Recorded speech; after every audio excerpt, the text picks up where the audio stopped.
Por eso hay que pedirle a Dios también, bueno, Dios mío, dame una mayor sensibilidad, una mayor finura. Evidentemente esta sensibilidad y esta finura se adquiere en la medida en que uno es más piadoso, en que uno está más cerca de Dios, que hace oración, que tiene vida interior, que recibe la Eucaristía, que se confiesa con frecuencia. Quien tiene más amor es más sensible, ¿no? Entonces, y lo contrario, si una persona vive muy alejada, va perdiendo efectivamente esa conciencia y se va generando como una costra, ¿no? Una costra, una piel gorda que es poco sensible a percibir lo que es ofender a Dios. Bueno, tampoco es pecado nada de lo que se hace en sueños, aunque fuera pecado hacerlo despierto, pues el que está soñando obra inconscientemente. Una persona, un sonámbulo o que lo han drogado, en fin, siempre y cuando, en fin, no haya buscado él voluntariamente la droga, ¿no? Porque si uno no cometió un delito y estaba drogado, sí, pero él se drogó para cometer el delito. Eso evidentemente sería en todo caso un agravante. Pero supónganse una persona que está enferma y le dan un tranquilizante y ese tranquilizante le hace que después realice una acción que no tenía capacidad de manejarlo, y bueno, eso no será pecado, ¿no? Bien, los pecados dudosos, o sea, cuando no se sabe con certeza, bueno, si es pecado grave o si es pecado leve, no se sabe si uno lo ha consentido o no lo ha consentido. Bueno, en la confesión o en la dirección espiritual lo que es conveniente es preguntar. Y a la hora de confesarse lo dice, mire padre, yo no sé si estaba despierto o estaba dormido, yo no sé si esto es grave o leve, lo ponemos en la presencia de Dios. Y bueno, y en esa confesión más frecuente, en esa dirección espiritual, a uno le irán enseñando y uno irá tomando criterios sobre esta cuestión que es importante. La duda puede ser también sobre si se cometió o no se cometió el pecado, si se confesó o no se confesó. Padre, pero el 15 de agosto era obligatorio la misa porque yo no sabía. Bueno, me habías preguntado, ¿no? Esa puede ser la primera respuesta, ¿no? Pero no sabía, pero en realidad yo creía que no era obligatorio. Bueno, sí, pero es fiesta de precepto. Ah, pero yo no sabía. Bueno, ya lo sabés para la próxima vez, ¿no? Porque efectivamente el 15 de agosto es fiesta de precepto y hay obligación de ir a misa. Bueno, padre, yo no sé si esto lo confesé o no lo confesé la última vez. En fin, bueno, lo ponemos en la presencia de Dios. Si no lo confesé, bueno, lo vuelvo a repetir. Pasó esto, no sé si falté a misa tantas veces o si pasó esto o lo otro. Porque en la confesión lo que es obligatorio, lo que hay que decir son los pecados graves. Los veniales es muy conveniente, es muy positivo, porque además recibimos la gracia para luchar en esa materia, pero lo que es obligatorio es decir los pecados graves, ¿no? También en su número, siempre que sea posible. Si una persona que hace 40 años que no se confiesa, no se hará un resumen y hará lo que pueda, pero una persona que se confiesa con frecuencia, que se confiesa más o menos frecuentemente, puede decir, bueno, falté 3 domingos a misa, ¿no?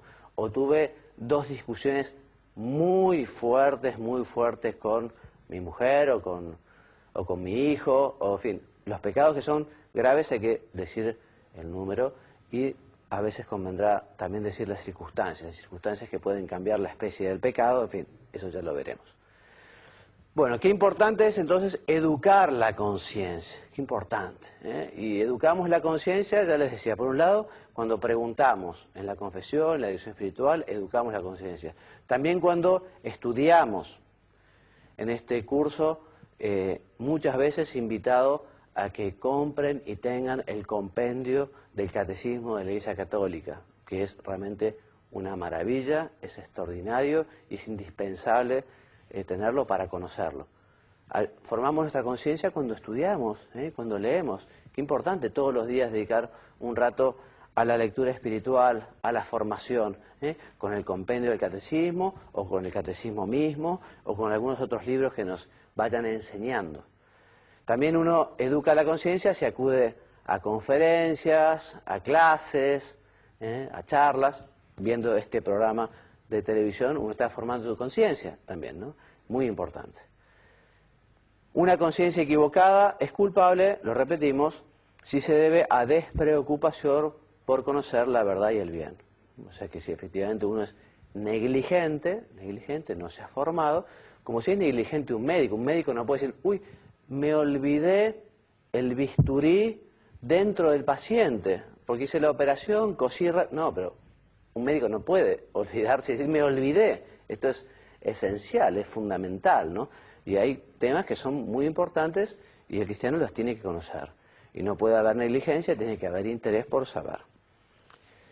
Te voy a pedir si me podés leer, por favor, Mónica. Dios juzga nuestros pecados tal como los tenemos en la conciencia. Una conciencia pecaminosa no será pecado si al hacerla yo no sé que es pecado. Una acción lícita y permitida será pecado si al hacerla yo creo erróneamente que es pecado y la hago libremente. Lo que Dios castiga es la mala voluntad que tenemos al hacer una cosa, no las equivocaciones o errores involuntarios. Qué importante y qué claro que es, ¿no? Qué lógico. Dios, digamos, nos juzgará tal como también nosotros nos juzgamos a nosotros mismos, ¿no? Pero evidentemente tenemos la obligación, la responsabilidad de formar la conciencia, de conocer lo que está bien, de conocer lo que está mal, de conocer cuál es la voluntad de Dios. Si uno realiza un acto que es malo, pero está convencido que es bueno, ¿no? Se me ocurre un ejemplo que quizá no existe, quizá hipotético, ¿no? Pero uno nació en un pueblito en el cual el tema de la venganza, por ejemplo, la venganza es una cuestión de honor, de honor. Y si efectivamente se ofendió a la familia, lo que hay que hacer es vengarse. Y si uno no se venga, es un cobarde y está faltando con la propia familia. Bueno, si uno está convencido que la venganza es buena, no peca si se venga. Es más, pecaría si no se vengara, porque es lo que le dicta la conciencia. Lo que pasa es que esa conciencia no está formada, esa conciencia es errónea. Habrá que ver efectivamente la culpabilidad de esa conciencia, ¿no? Pero uno tiene que obrar siempre de acuerdo con su conciencia. Para pecar entonces basta tener la intención de hacer lo que es pecado. Puede ser que uno después no lo consiga hacer. Evidentemente el pecado será menos grave que si uno lo hizo. Uno tuvo la intención de robar un banco, tuvo la intención de hacer algo grave, pero después no lo consiguió hacer. En fin, habrá que ver la responsabilidad, pero evidentemente mucho más grave el realizarlo. Soy culpable del pecado en el momento en que he decidido cometerlo. El pecado realizado, lo decíamos, es más grave, pero solo intentarlo ya es pecado. Y bueno, para ir terminando, les cuento que el 6 de agosto del año 1993, el Papa Juan Pablo II nos regaló la encíclica Veritatis Splendor, el esplendor de la verdad. Bueno, esta encíclica realmente es muy profunda, pero no es de difícil lectura tampoco, y vino justamente a desenmascarar el subjetivismo moral de algunos, entre comillas, teólogos que tenían sus propias teorías en materia moral. Y el Papa deja clarísimo los temas. Yo les recomiendo vivamente que si se animan y quieren profundizar en este tema, que se lean la encíclica, porque van a enterarse de unas cuantas cosas, quizá sea para personas más involucradas en el ambiente teológico, pero todas estas teorías de estos teólogos, digamos, llegan y se escuchan.